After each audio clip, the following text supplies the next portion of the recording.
Est-ce que ce rattachement à l'enseignement, supérieur et à la recherche, ça vous séduit, vous, quand pour adresser, par exemple, le sujet de l'intelligence artificielle, on se dit: «C'est pertinent», pour autant, Clara Chapaz n'a pas non plus un profil scientifique. Comment vous percevez les choses?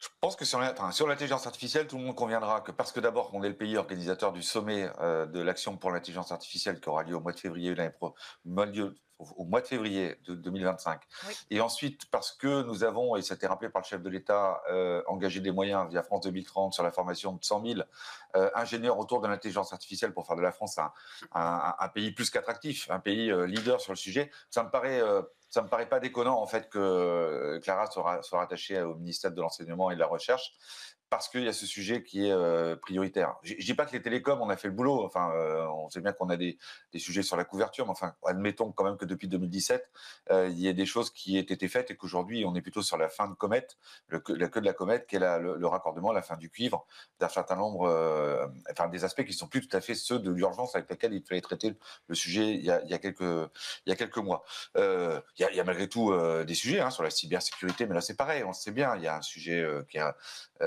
est porté pas uniquement par la secrétaire d'État, qu'elle soit rattachée à Bercy ou ailleurs, le dispositif rattaché à Matignon, le fameux SGDSN, et puis l'ANSSI, qui travaille sur ces sujets. Donc voilà, je pense que c'est une bonne chose, d'abord qu'on ait un gouvernement à cette rentrée, après la trêve des Jeux Olympiques, et Oui. qu'on se mette au boulot.